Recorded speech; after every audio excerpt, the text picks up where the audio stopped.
Press play. There's the magic finger. Pressing down. Yeah.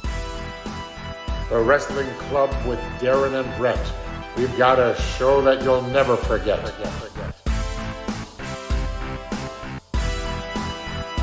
Greetings, Grapple fans, and welcome to WFMU's Wrestling Club, the only space that's safe for all wrestling fans, whether you're casual, lapsed, obsessed, or ashamed.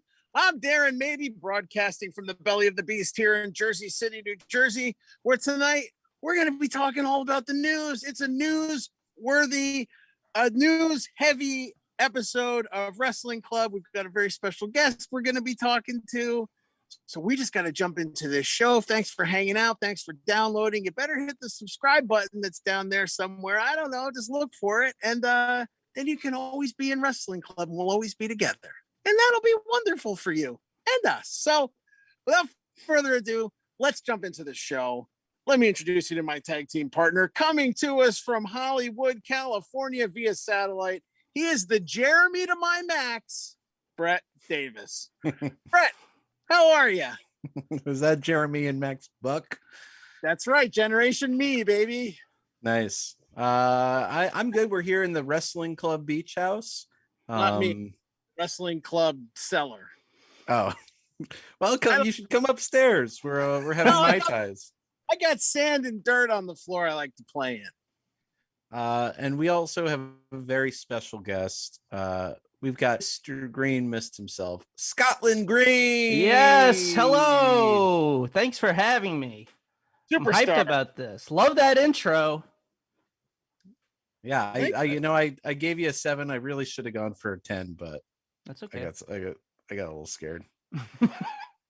It's frightening. Introing guests is becoming my favorite part of the episode every week. Well, that one it helps when they have it helps when they have a nickname. But the more nicknames, I'd say like the Billy Starks episode, I maybe did my best job because she's got like 10 different nicknames. Oh, that's big newsworthy week. Scott, you do a live stream. I want to talk about this before we jump into the news. Tell us about this potluck that you've run. I do a Twitch show every Thursday night, pro wrestling potluck. It's just like a mix. I started it out during the pandemic. I was doing it a lot. My buddies would send different clips. I'd put them together in like a 2-hour kind of thing, maybe have a little theme weave its way through. And before it was just us, just my buddies, I would send everyone a YouTube playlist. We'd all be on Zoom, press play at the same time and, laugh it up. And then after a point when some people would get commercials, some people wouldn't, we'd have to stop everything. I was like, let me just put this on Twitch. And now it's on Twitch every week. And I'm trying to get more people into it, not just my buddies. And it's I've been having a lot of fun doing it and finding little clips, things I might have missed that week that people are talking about, or let's say like a Mr. Wonderful dies, we'll play some Mr. Wonderful matches or promos, not necessarily like their best moments, but some fun stuff, you know what I mean? Well, what's been your favorite pro wrestling potluck? You've done a number of them I've seen on Twitch. I see you promote them. What's been your favorite one? The one that you thought was hit on all cylinders, you might say. I think for me, I did one on Mardi Gras, and I'm from New Orleans originally. I've missed the past, 8 Mardi Gras or something since I moved to New York. And I just made one that had old New Orleans commercials in there, but also a lot of matches that took place in New Orleans or Louisiana, or, like, oh, here's a vampire gimmick. Here's Lash LaRue wearing beads. Here's that indie I was like show. trying to think of who's a Mardi Gras wrestler. Yeah, Lash LaRue.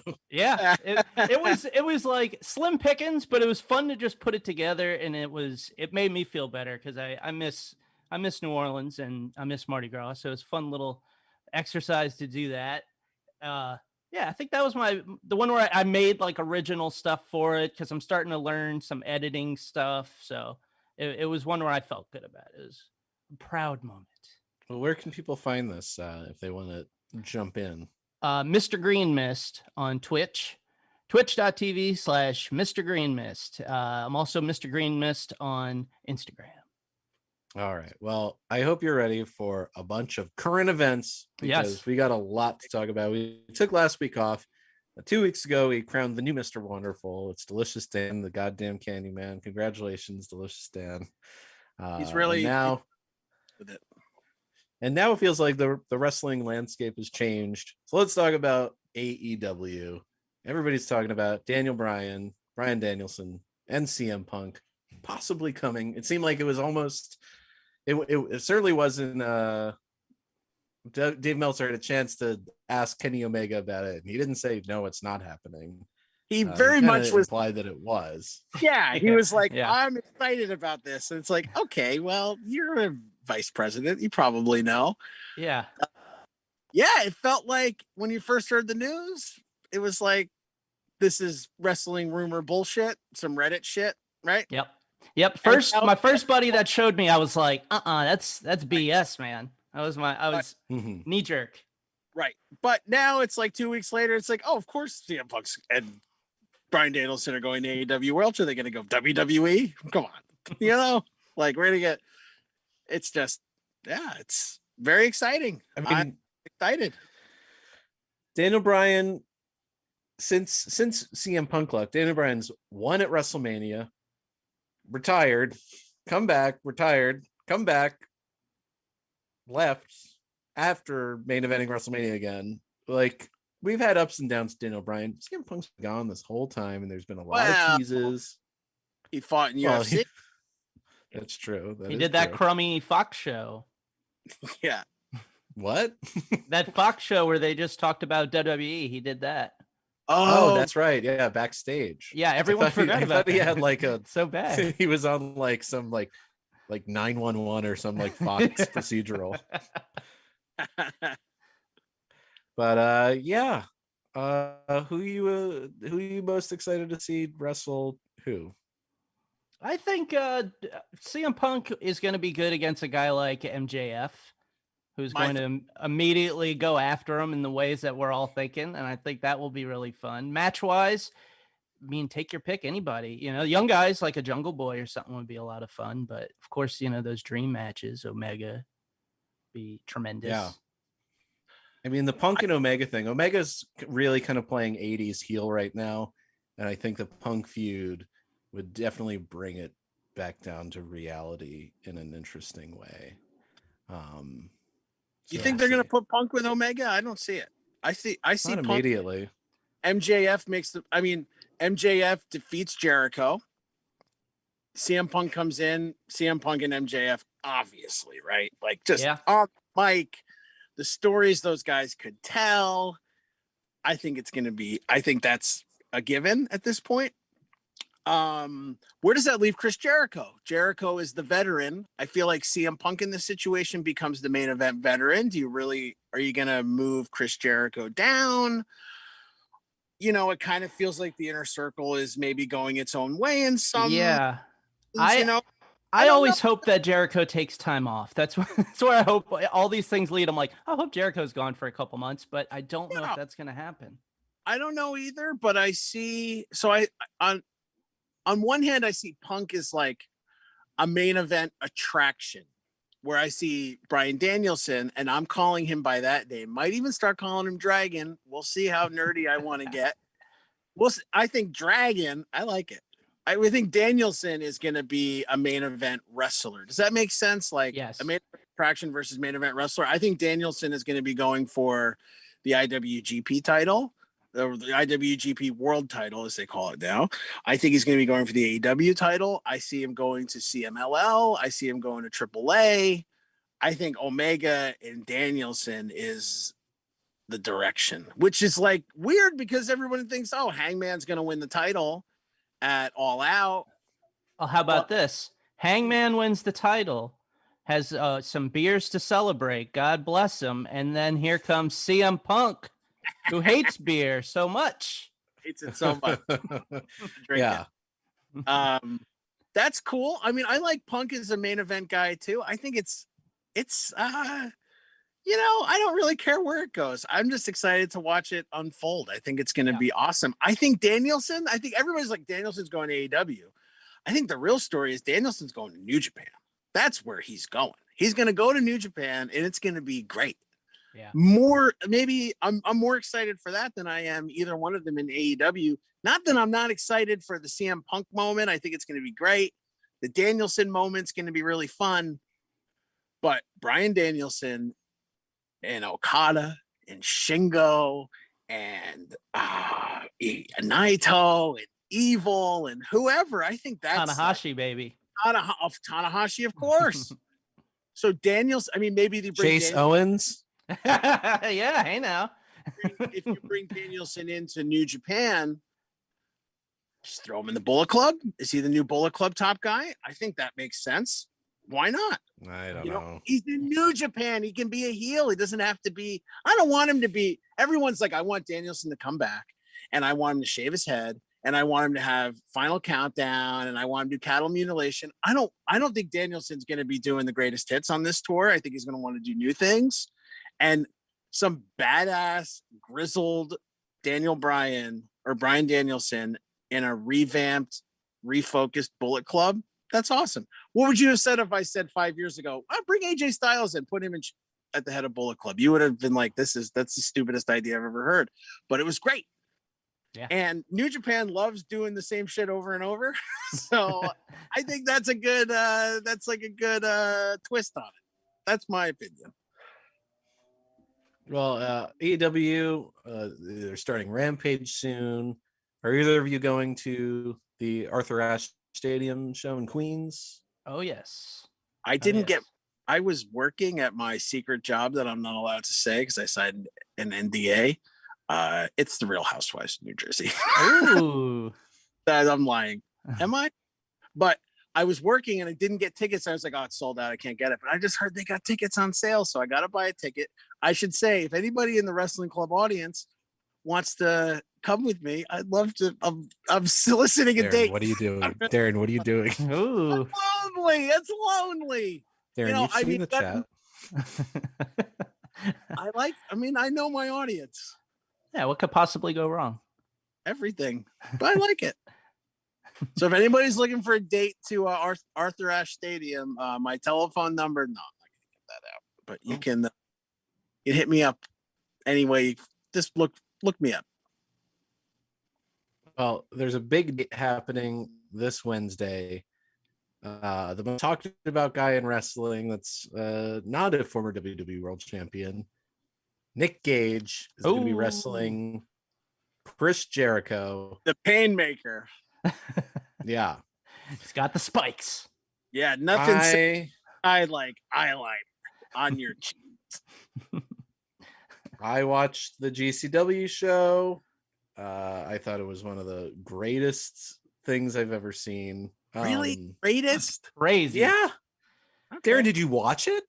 I did watch it. Yeah, I did. I thought it was great. I don't know if it was the greatest thing I've ever seen. mean, it felt like ECW. The vibe of the crowd, it felt like One Night Stand where there was going to be a riot. Yeah. It's a great program. Probably, who'd have thunk? I'm not the biggest Nick Gage fan. I'm not a deathmatch fan. Same. Zack Ryder, Matt Cardona, haven't really ever cared about him. You're a big Long Island icy kind of guy. I know you. Oh yeah, sure. I did have a period of being into that. I'll admit it. But I mean, the atmosphere the fans made. Nick Gage coming out. All the fans start wearing ski masks. Yeah, it's cool. I mean, Nick Gage is the ultimate babyface in 2021.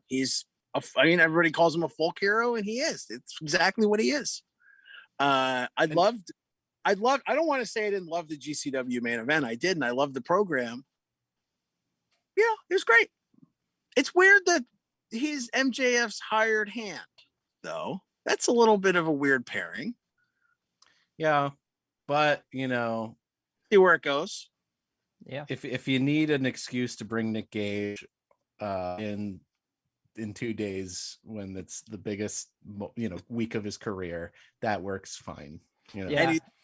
And it's like, if you're going to do the old wrestling angle of we're hired hand mercenary to come in and take out the baby face, who better to someone than Nick Gage. And they did the mercenary thing last year, and they had Jeff Cobb come out for like one night or 2 nights or something like that. So they love that stuff. The mercenaries.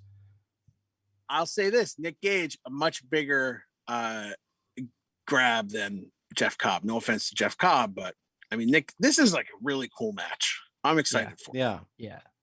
And Nick Gage did explain himself. He said, what was the line here? You got to do your South Jersey, Brett. Yeah. He had, okay.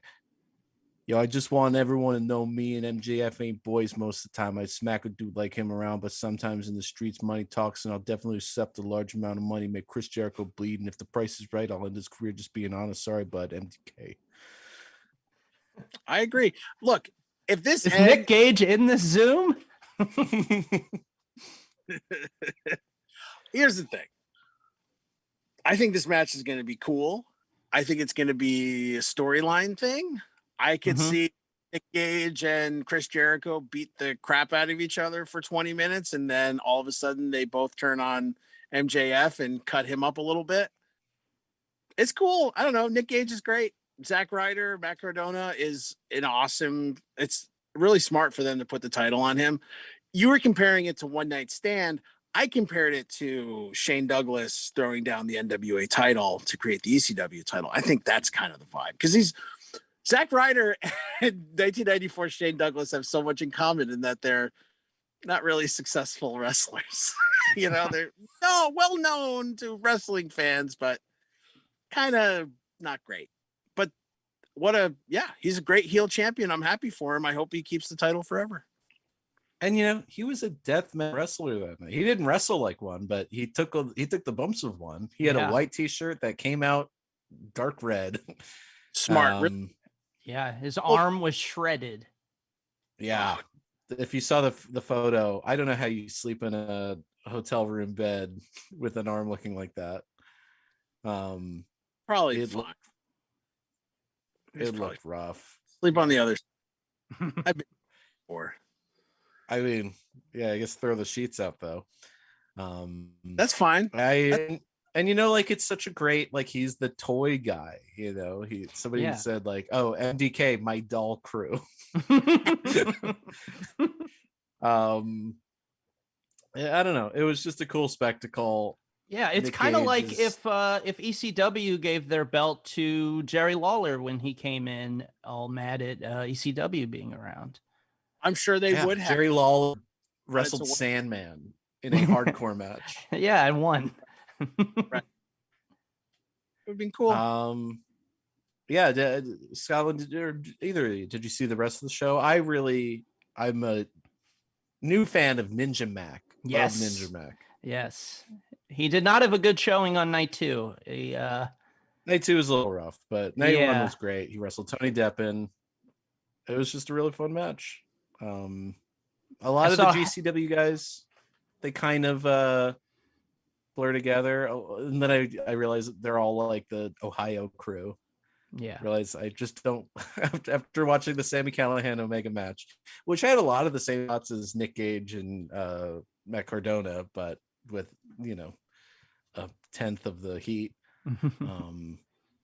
But yeah, I don't think I like Ohio wrestlers. Sorry, Moxley. Yeah. Sorry, Miz. Sorry, Miz. Sorry, Mrs. Dad. Yeah, the 440. Yeah, not for me. It's all right. If I followed it a little closer, I'd be more into it. But yeah, but there's a lot of great talent on those shows. Starboy Charlie's fun. Yeah, I liked Jack Cartwheel. I'm a new Jack Cartwheel fan. Yeah, fun name. I always confuse him with MV Young. They look exactly alike. Yeah. Let's see. Let's talk about Impact, because we talked about the Omega Callahan match. I mean, then they had the debut of Jay White. That is the coolest Impact has been in 15 years? Yeah. Jay White is a hero to me. He's so good. He's got the aura. Talk about like coming from nothing too. Like, I was not a Jay White fan really at all when he first made the switch, moved out of the young boy circuit. But him walking out with Kenny Omega, I mean, there's a match. And it's weird that it's going to be an Impact. You got to say that AEW has interest in Jay White. I think Jay White is like I guess he signed to New Japan, but if I was Triple H, that's the guy I would be going for. If I was WWE, that's the guy I would be going for. I think he just has the aura. And he's like young. He's like 27, 28. He's really young. He's a great wrestler. He's, I think, the best working heel. Like MJF is a great heel, and Matt Cardona has this really cool heel run, and Kenny Omega is obviously a great heel champion. But Jay White has just a certain prickish quality to him that nobody else really has today, where like it's like a Tully Blanchard kind of thing, or a Rick Root. Maybe not Rick Root. Maybe that's not exactly right. But he's great. And it's weird that he's a babyface against Kenny Omega in Impact, but it's Impact, so that just means none of it has to make sense. It's like 1 minute it's Jay White, the next minute it's like Tommy Dreamer with his like pigtails talking about his testicles. Like a real mixed bag. But I love Jay White, and I'm so excited to see him in North America wrestling. And we saw the follow-up, it's Bullet Club versus the Elite. I mean, there's a member of Bullet Club on AEW this week. Like, who knows? Maybe that'll lead to something. Like, going back, put Danielson in Bullet Club, and now you got Elite. I don't know. There's a thing. There's something there. Maybe. I don't love it, but I don't know. Also, a few new faces in Impact. I'm sure we all danced when No Way made his debut. Yes.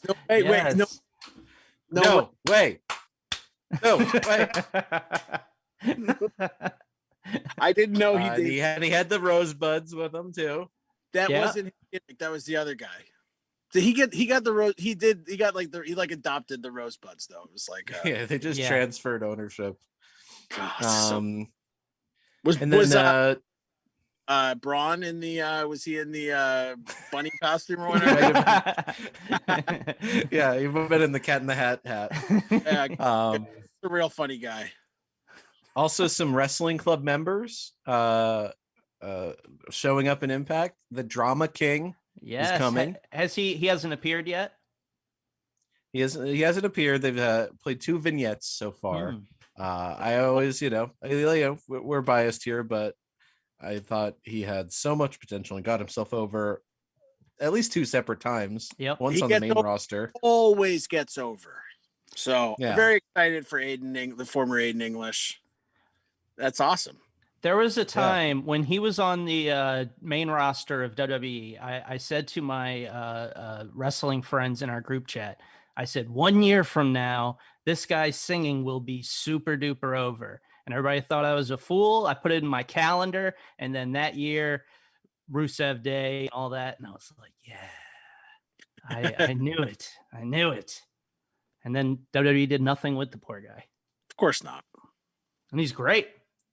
Absolutely. He's so great at like what WWE wants you to be great at. So it just doesn't make any sense. It's frustrating.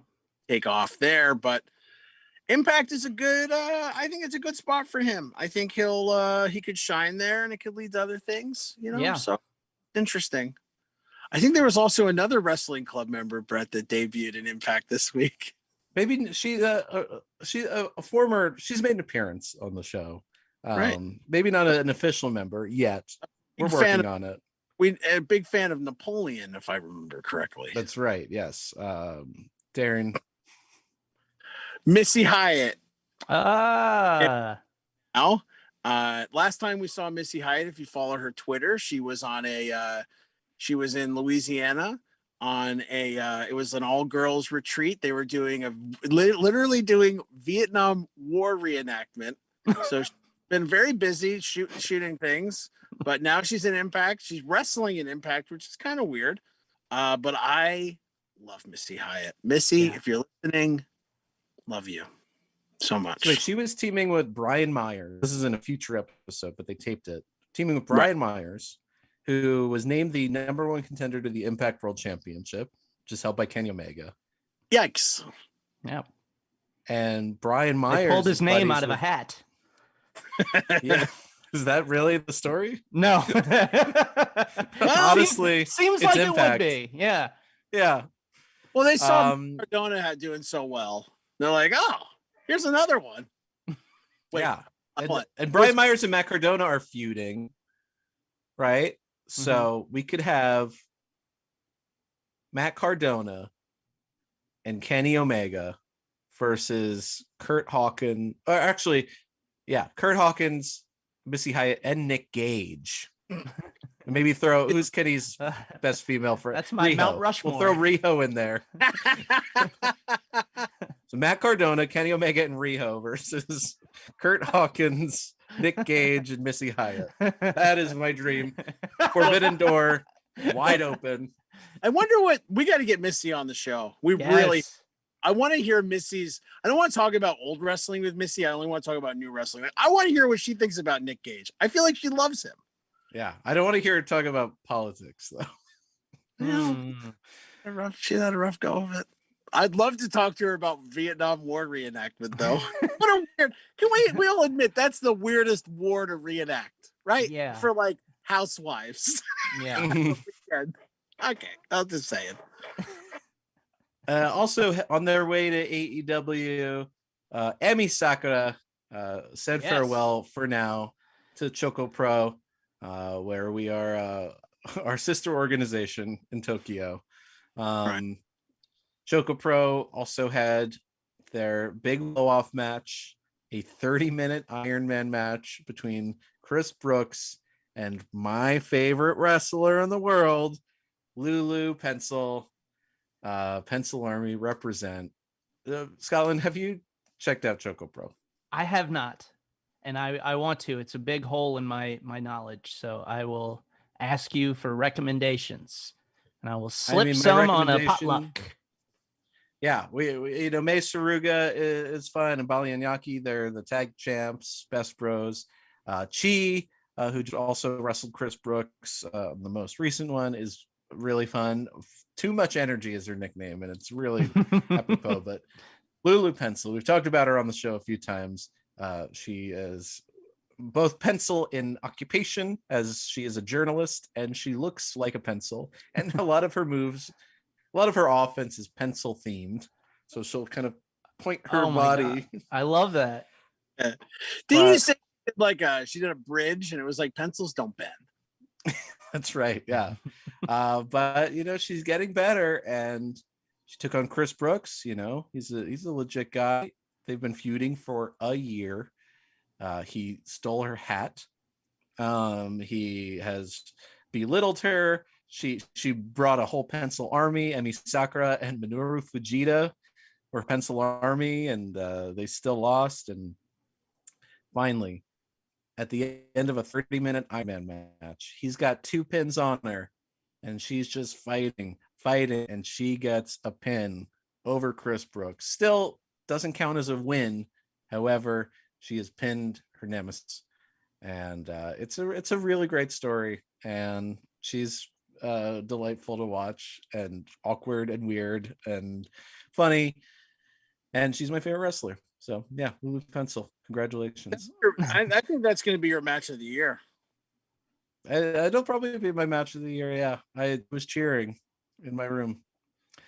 I love it. Yeah, biggest match of my week for sure. Definitely the match of the week. Definitely like the Twitter match of the week. I feel like that's a match I watch mostly in GIF form, but I should check it out though. Yeah, I feel also it's I likened it to handball. It's like a lot of wall-based offense. Is it in like a small room? Yes. It's in a converted pharmacy. Whoa. Taking place on a small mat. So yeah, Choco Pro definitely can't recommend it enough. It's very punk in a weird way. Yeah. Speaking of Awesome. punk, Billy Corgan. Yeah. He is gearing up for a big weekend for the NWA. They're doing a 75th anniversary show, and then also EmPoweRRR, which has three How many R's, three R's. R's, and a capital P. Cool. But it's not Evolution, but they are doing an all women's pay-per-view. They've announced that Mickie James is a part of it, and they just got Deonna Purrazzo, who's the Impact Knockouts champion. We'll see. It could be great. It could be. It's on it, right? NWA. Well, who's that?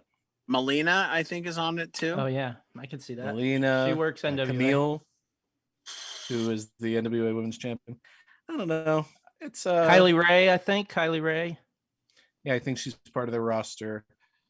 I always want to give him a chance, but yeah, I watched Power for a while until I didn't. That's how it was a nice little hour show, but I'm definitely not going to pay for it. Once they move to fight, those commercials on that show were I thought they were so stupid. Just like, I know what you're going for, and then Lagana started fingering people or whatever, and like he had to go, and then it's like, okay, so we got rid of the creep, but Billy Corgan's still here. I don't know. I mean, love his music, love it. His wrestling. See, I hate it. I hate his music. But you like his wrestling. Yeah. Well, Mr. William Patrick Corgan, we'll have you on the show to promote NWA if you want to join.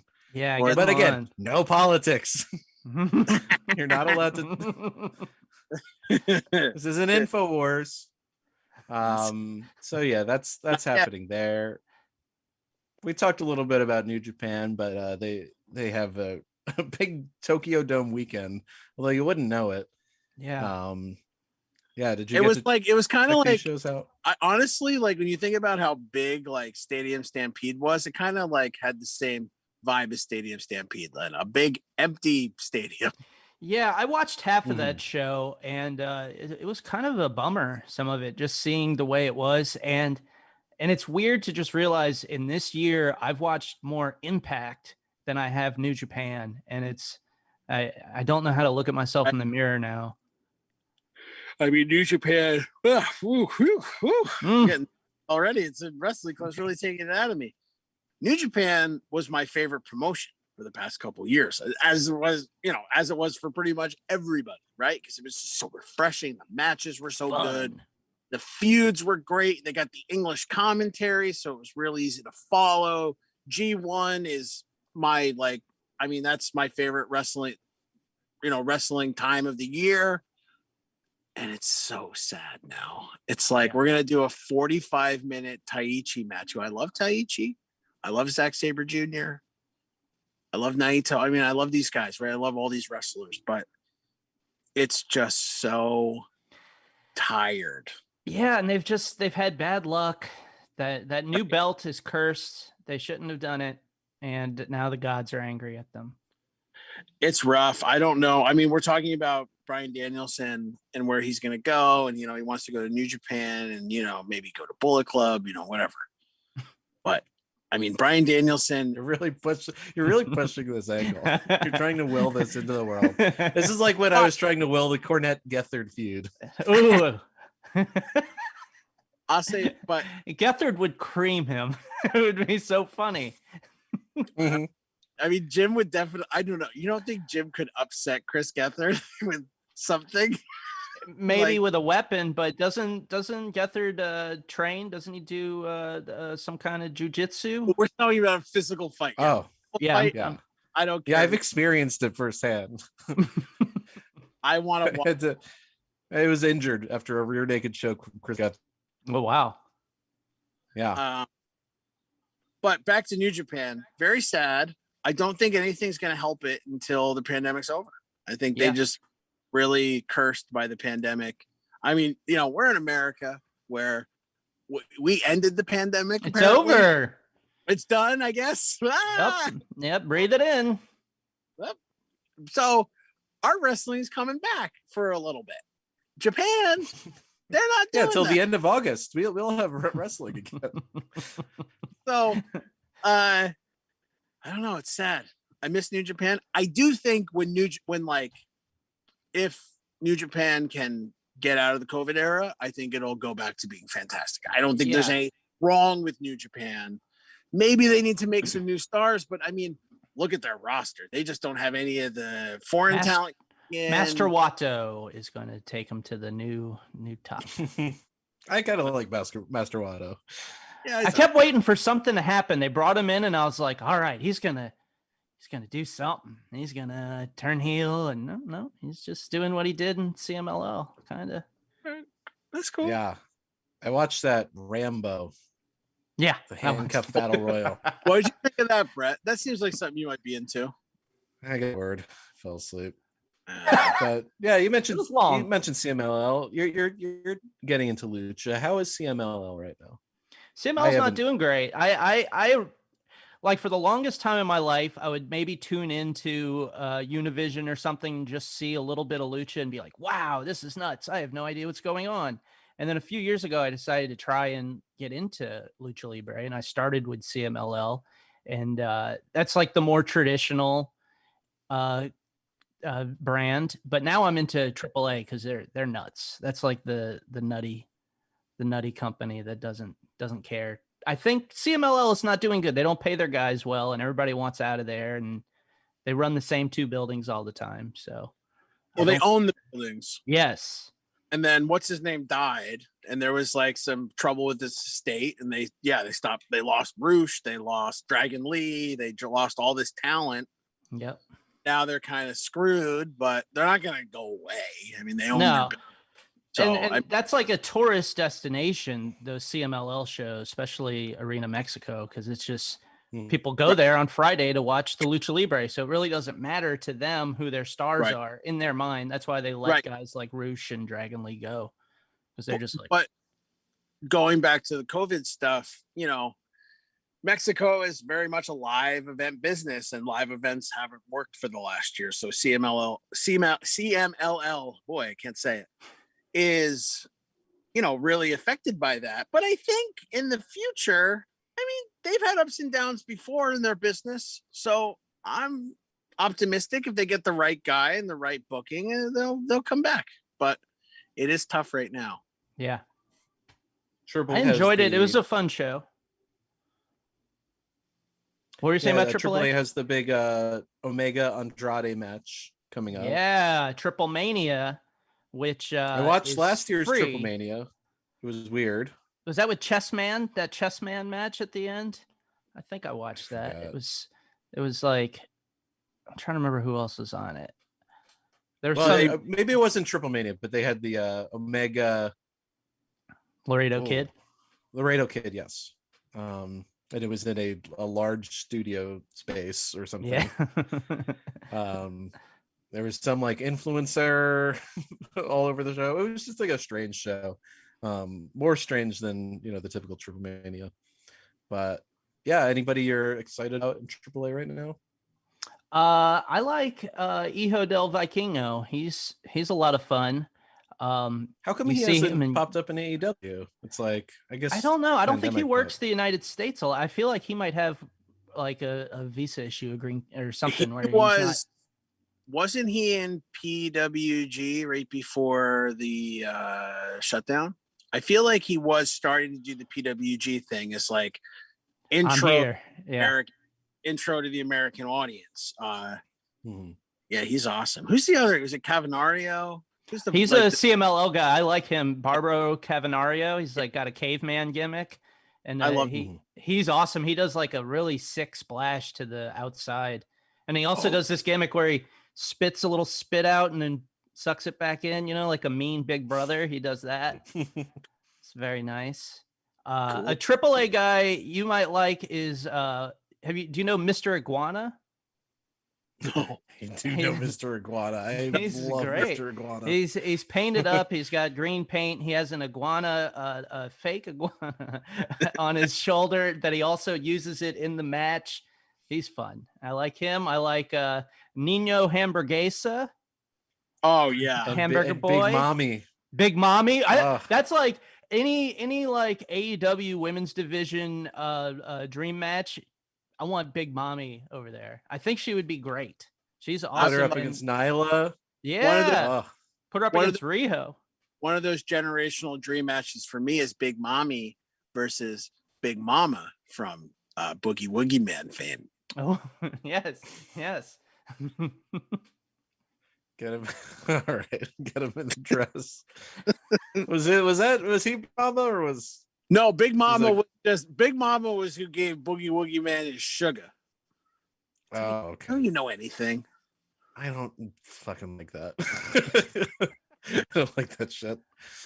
Speaking of free agents, Lana will be on the new Surreal Life with Stormy Daniels, Frankie Muniz, and Dennis Rodman. Wow, who's who? My So, you God. know, if you like that, maybe Darren will be working on it.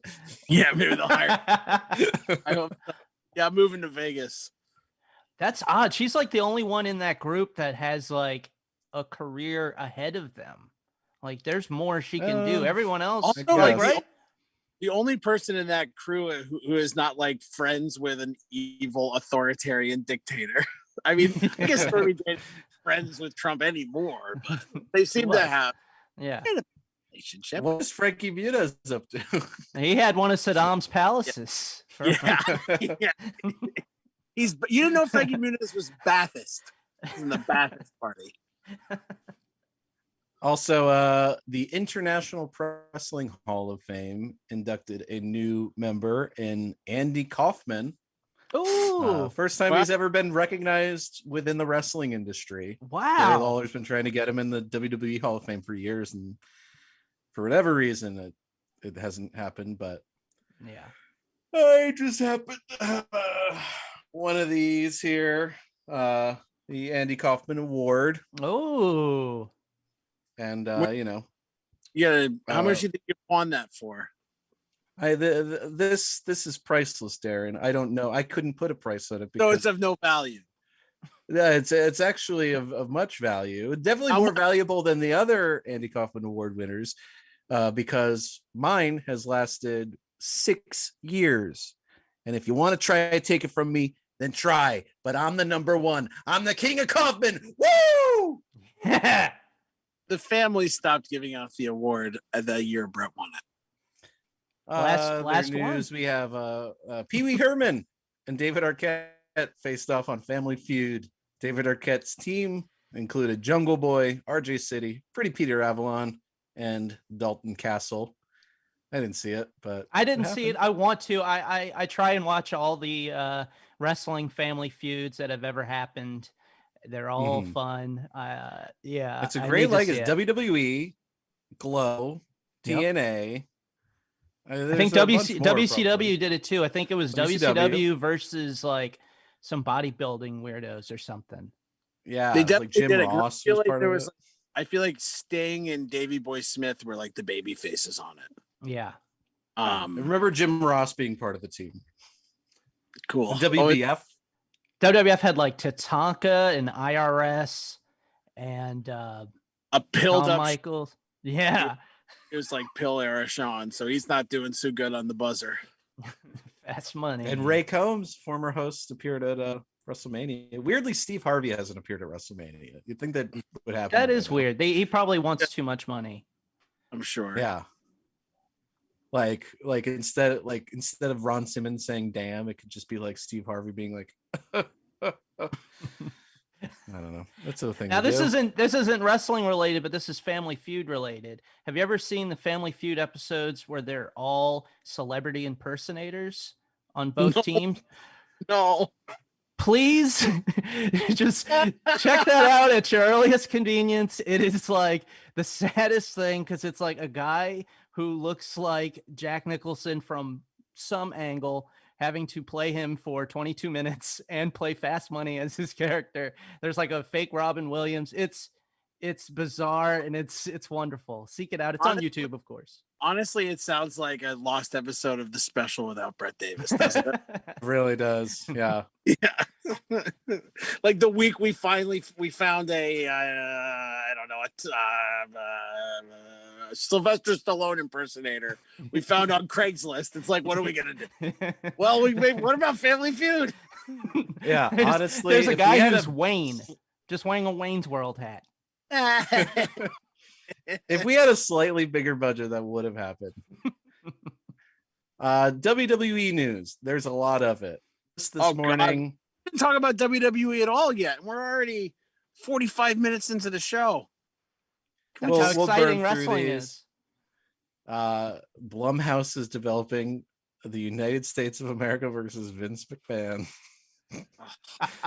Did you see this press release? It is astounding. But I heard about it. Well, maybe if you don't know your history, you're not going to learn this documentary. Much like 9/11. Whoa! No, hold on. Here we go. They really start the press release with 9/11. Are you? They attacked my mother's reputation, and they attacked the World Wrestling Federation. They tried to rip us apart, but all they did was make my family stronger. And that's exactly how America feels right now. No, 9/11. Sorry, 9/14, 9/13, whatever.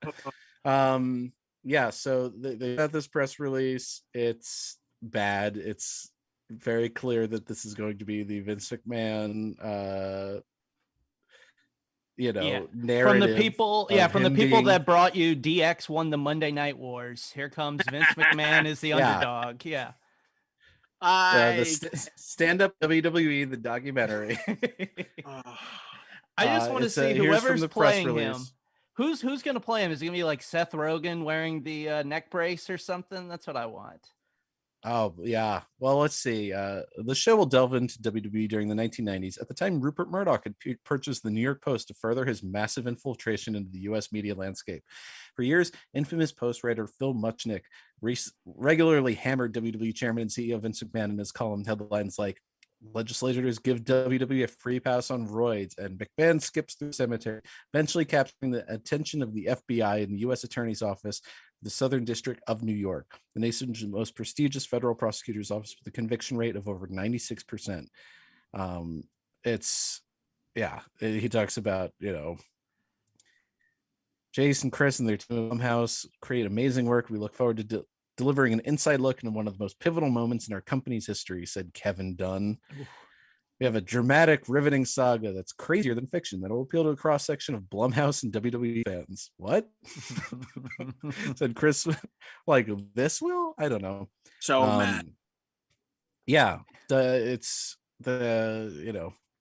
mean, I'll say this, okay? I would love a multi-part, objectively researched and presented Vince McMahon documentary. It would be fascinating. I don't hate Vince. Of course I don't hate Vince. I mean, is he a bad person? Sure, but I like plenty of bad people. I like wrestling. It's what happens. But this sounds so bad. You know what documentary I want to see? I want to see the Kingdom of Saudi Arabia versus Vince McMahon. That would be interesting. You know what I mean? Oh God. And it's going to be, wait, who's producing it? Who's the company that produces it, Brett? Can you tell me something about them? Is it like a Newsmax kind of thing? No, Blumhouse, they're most known for like their horror stuff, right? Yeah, Halloween stuff. Halloween is back. I think they also did Get Out. The Purge, Get Out. Actually, right down the street from me is the Blumhouse headquarters. So who knows? Vince McMahon might be there right now. Go get the scoop, Brett. I'm from a wrestling club. Do you know me? But they did like the Split, Insidious, Paranormal Activity. This is like a big company. Yeah, a lot of great documentaries there, huh? Yeah, that's a documentary. Whiplash, Black Klansman. I mean, it's like never gonna happen. I'm gonna say this: it's never gonna happen. Yeah, like anytime you hear about a Chris Benoit movie, it's like that's not gonna happen. They're not gonna make that. That would make sense. The steroid trial part of the next season or the next half season of Dark Side of the Ring? I think it is, isn't it? I feel like I remember. Aren't they going to do an episode about the Saudi plane shenanigans, or did I just invent that? Oh God, I feel like I don't that. think so. I think that's going to be a season 4 thing. I don't think that's on the list. I know Bruiser Bedlam is, which is going to be really funny. And I think the steroid trial is. I don't know, but WWE released half of the people on that plane, so Yeah, they could probably talk about it now. I'm not excited for that documentary. I think it's gonna. I mean, I'll watch it because it's gonna be. I want to see how they lie about it, but I know it's gonna be all lies. Yeah. Two Big returns. Too big. All right, we'll go. Let's move on. We got John Cena returning to face off against Goldberg. I did like Paul Heyman singing his song John Cena facing off against Goldberg against Roman Reigns. What? You said Goldberg. Well, you were singing at me. You were singing over my. And Goldberg facing Bobby Lashley. Yes. Yes. Nobody Like wants that. that. So you know what? We spent so much time talking about those vanilla midgets, CM Punk and Bryan Danielson. Now we're bringing the real wrestlers back. We're talking John Cena. He's got a new head of hair.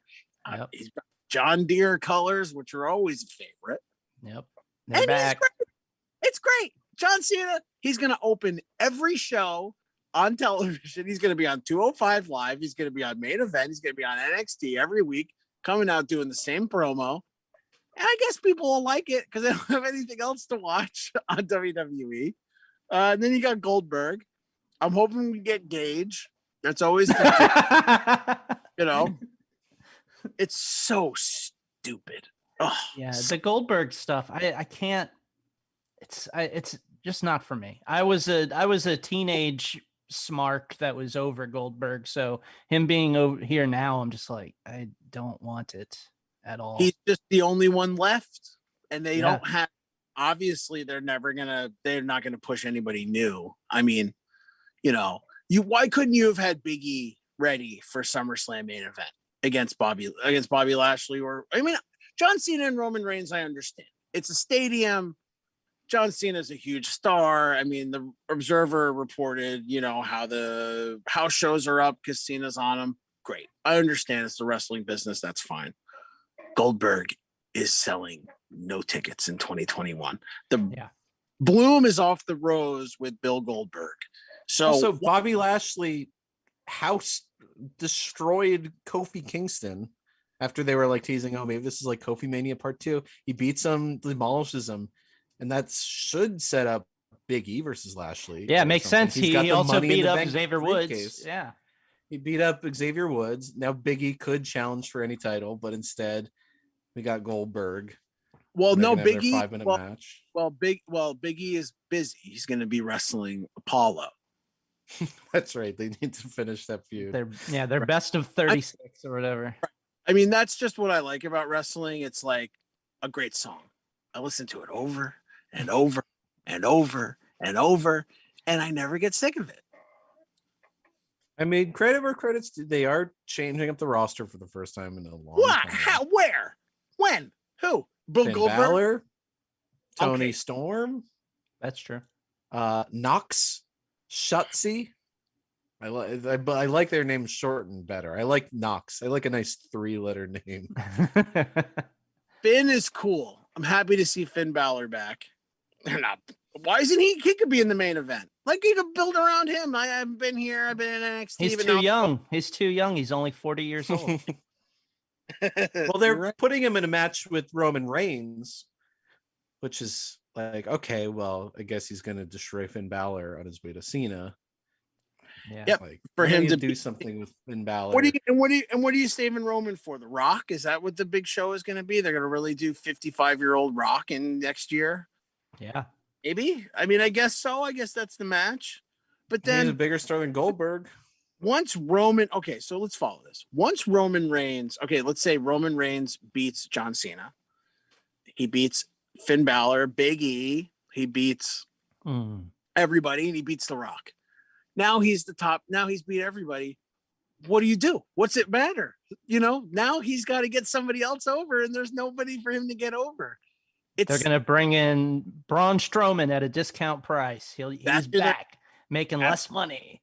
Yep, there he is. Budget Braun. Braun on the budget. Shoot. And they're building new stars. They recently brought Karrion Kross, the NXT champion, to Raw. What a build!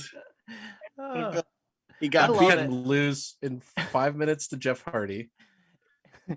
It's just hilarious because it's like you see all these wrestling companies all over the world working together, finding ways to work together, and WWE can't even work with their own third show. Yeah. Like how pissed off does Triple H have to be? Not pissed off at all. He doesn't care. Yeah, but it's still like, he gets to, that's been the project. That's been the pet project. No, that pet project was over the minute they put it on USA to go against AEW. It became a pawn in a larger war that WWE lost.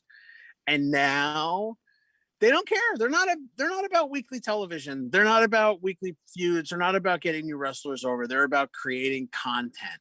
And they're about creating content as cheaply as possible because they are going to be sold. I am a firm believer that WWE is going to be sold to NBC Universal maybe by the end of the year. I don't know.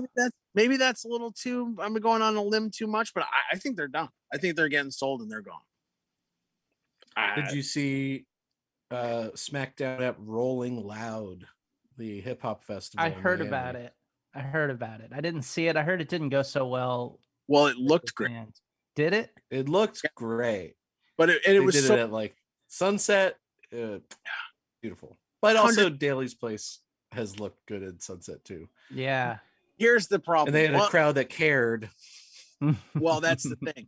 The good thing about SmackDown at the festival was the guy that was doing the audio sweetening in the Thunderdome got an extra week's work because the show sounded exactly like the Thunderdome. They were just, it was obvious fake crowd noise. And I am so sick of fake crowd noise. I hate it.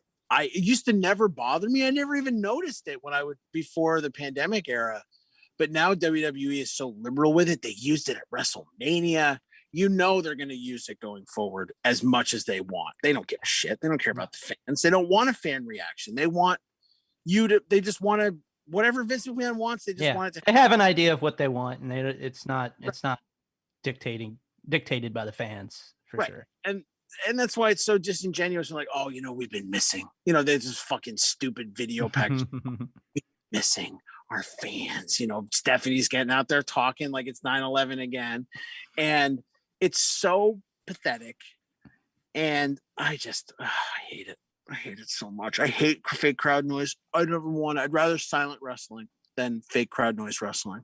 Yeah, I can't see myself like going back and watching any of these matches from the pandemic period because it's just, it bums me out. I don't like the fake crowd noise or like the other feds that have no crowd noise. Like I just, I like people making noise. I mean, there's the Walter match with Dragunov was unreal, right? Like, and that was no fans. They didn't need fans because they're just beating the ever-loving shit out of each other. Yeah. Hitting. That's fine. I get it, right? But it's not wrestling. Wrestling needs the reaction. Yeah, it's a big difference. Watching these past few Dynamites with the crowd, it's like, holy cow, this is good. This is good stuff. When John Moxley and Eddie Kingston walked out on that first Dynamite in front of fans, wherever they were, Miami or whatever, or was it Austin? I don't remember. My God, I'm like so moved by it. It's just, I don't always like getting moved by wrestling. I don't want to be that much of a nerd about it. But it was just like, the reaction is so genuine and people really love these guys and they're invested in it. And then you turn on WWE and it's Bill Goldberg breathing, snorting fireworks and John Cena wearing his outfit, which I guess is what else he's going to do. He's a nostalgia act now. Yeah. He's nostalgia.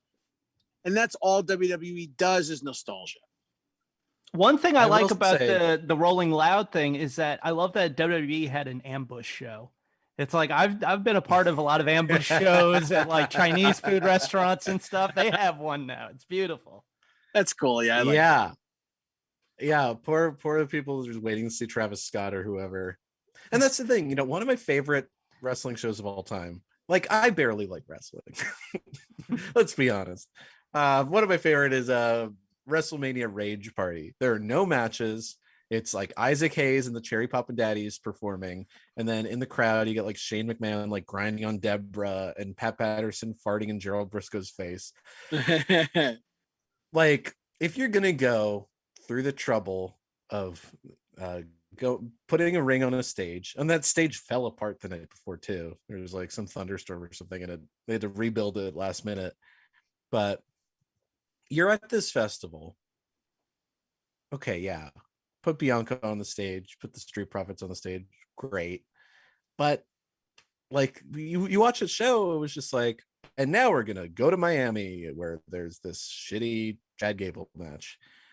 And no offense to Chad Gable, but it's like, whatever. Why not try to get A$AP Rocky or Post Malone or Lil Uzi Vert or Young Thug or any of these people? Like, because none of the people at WWE making the decisions have any idea who that is. Yeah. Exactly.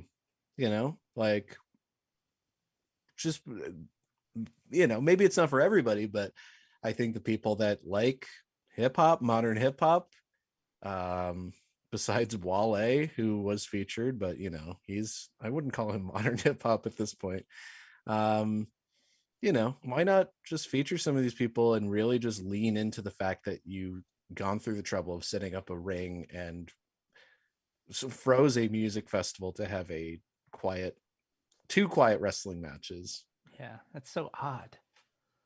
Like, just do the whole show, have freaking the announcers there, have segments with all the rappers. Yeah, that's what I originally thought when I heard about it. I thought it was going to be like a full show there, like a weird kind of vibe, like one of those Sturgis shows where it's like, this is a special show that is different from all the other ones. But WWE is so afraid of doing that. Yeah, of having like a different vibe on a show. They want everything to kind of be the same. Very strange. Yeah, you could have had John Cena come out and do a promo to 50,000 people or whatever. John Cena would have been over. They would have known who John Cena was. You have John Cena go out first, do a good host set, bring the next group out. It would have worked. Yeah, nobody knows who Bianca is. They could, and definitely nobody knows who Carmella is. Yeah. And talk about picking like a bad opponent for Bianca. No offense to Carmella, who I like, but if you're going to get over in front of a non-wrestling fan audience, you need spectacular, and Carmella ain't spectacular. Yeah. And then you do, what was it? It was like Angelo Dawkins versus Chad Gable. Like, first, he's not even the exciting member of Street Profits. Yeah. And Chad Gable's not the exciting member of his team, Alpha Academy or whatever. So, like, it's just weird. I didn't like it. All right. Now it's time for a segment we like to do called Big Show and Tell. Well, And tell. All right. Should we call you Dr. Lucha? You could be our Dr. Lucha. Oh, please don't, because I don't know enough. I'm learning. So I'm like a medical student of Lucha. Yeah, right. There you go. Thank you. Well, I don't know. What do you call like a nurse in training? Candy striper? Sure, you're a candy I'm striper. a candy of Lucha. striper of Lucha. Let's do that. Why don't you set this clip up? Because I can't do it justice, but it is an incredible clip. Okay. This is a clip of Aluche, who is now known as Kemonito. He's like a mascot in Lucha Libre. He was originally with a guy named Tiniblas, which is darkness in Spanish. And this is his birthday party, Luche's birthday party, and what's going to go people wrong? that are listening, maybe you've seen this famous GIF of the drop. This is the same guy, right? The drop kick on the apron. Yeah. Where This is.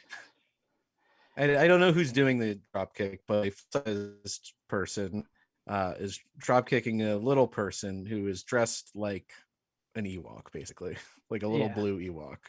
Yeah. So that's Caminito. Also these were these wasn't he in Nacho Libre too? Oh, was he? I don't know. Maybe I've never seen it. They definitely had somebody inspired by him. So kind of the same thing going on. Yeah. But yeah, let's take a look.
Aluche, despierta, Aluche, despierta.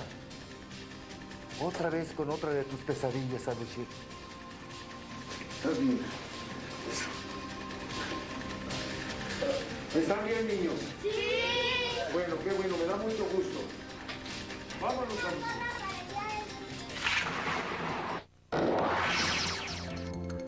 Unbelievable. So that's kind of stuff I like to play on the potlucks. I like to find stuff like that. That's wonderful. So for those listening to this podcast, so that's let's describe what happened. Yeah, that's why we don't play a lot of lucha clips. Oh yeah. So we had it was a birthday party. Party for Luce. He's surrounded by children. And there's also Ultimo Dragon. The implication that Aluche is also a child. Yeah, when he's probably just like a 50-year-old guy drunk. There's other luchadors there. Then all of a sudden, two Rudos come in the door, two bad guys, and they start to put him in a potato sack, I guess. And then you cut to Aluche sleeping, and it's a dream. But then you go back to it. And his partner Nebulous, right? Nebulous, yeah, he comes in, or it's Nebulous Jr. I'm not too sure. And he comes in and zaps him with his power bands, and then Aluche wakes up, and then he's also taken out of the sack in the dream world. Yeah, we'll have this video on our Instagram at Wrestling Club WFMU. So you can see it. If you're listening to the podcast, you must see this visual of just a luchador birthday party. It's beautiful. Yeah, it is beautiful. And Lucha Libre does not care about things like copyrights and whatnot, which is why if you watch a CMLL show, half the guys come out to Michael Jackson and the other half come out to the Imperial March. So it's a lovely show, and that's why they're singing the happy birthday song without a care in the world. It's beautiful. If you're listening to this on the podcast, you can always watch the show on YouTube. Every episode is up on YouTube, so you can watch that. You can check out our wrestling commercials as well. But this is a big show and tell that I think you really have to see. Yes. And and it's the kind of stuff I put on the potluck. Besides like fun matches, like this last week's potluck it started with a MJF versus Nick Gage match that I found from I want to say Beyond or Limitless or something like that. And then it ended. The last match we had was Kenny Omega versus Switchblade, their one-time match. So I find, some topical stuff like that, and then also weave in these weird things that I just want to put in for my own amusement. And where can people see Pro Wrestling Potluck? Tell them again. On Twitch, follow me, Mr. Green Mist, Mister, Mister, not Mr. And also on Instagram, I promote it all the time. Every Thursday, baby. So Mr. Green Mist is on Thursday, and then Mr. Saturday Night is on Saturday night. That's right. WFMU, Saturday nights at midnight all summer. I'll be there this week. It's going to be interesting. A couple weeks ago, Brett had to do a run-in for me. I had a couple special guest hosts helped me out. I was a little late coming from work, but I do have work this week, so you never know what you're going to get on midnights at WFMU on Saturday nights, but we should have fun. So check that out. Midnight, WFMU 91.1 in New Jersey, WFMU.org around the world. It'll be fun. Also, yeah, and we just did a little screening on Planet Scum of an episode of the special that we did a few years ago now. God. Yeah, we screened the special episode of the special that documented the journey and the feud of Bobby Blaze and the Skullfucker Harley Tucker, leading to a final match at the H2O Academy in Monroe Township, New Jersey, with Matt Tremont at ringside. Bobby and Harley put on literally a match, and we were sore for a week. As the thing in the ring. And special thanks to Jack Silbert. He came to WFMU and we shot a bunch of stuff there. We shot most of the episode at WFMU that wasn't just clips, and it also featured the debut on commentary of Sweet Daddy Longlegs and Boogie Boogie Bingo Blaze, who I thought were I think there's a future for those guys in wrestling. Maybe not Bobby and Harley, but Bingo and Sweet Daddy.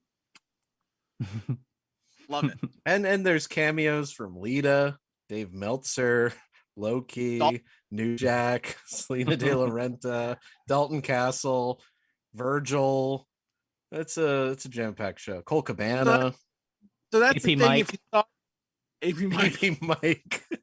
So that's something. If you saw it last week, it happened, but it doesn't happen anymore. So it's a weird thing to plug.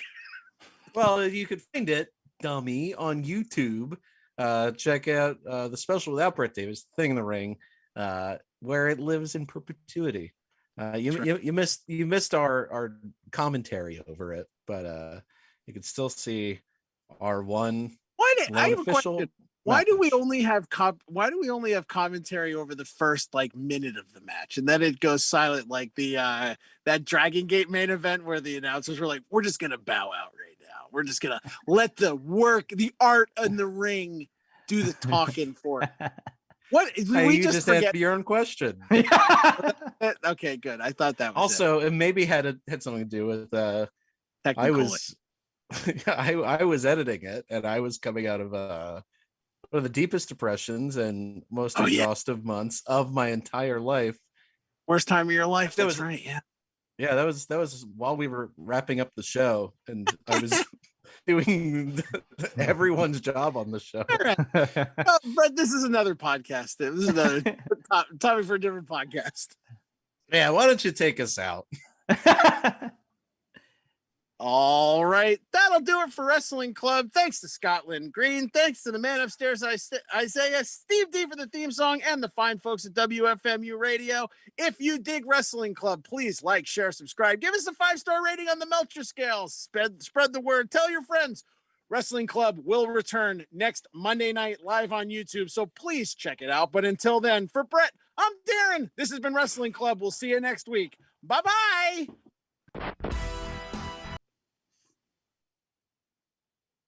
We've got a show that you'll never forget.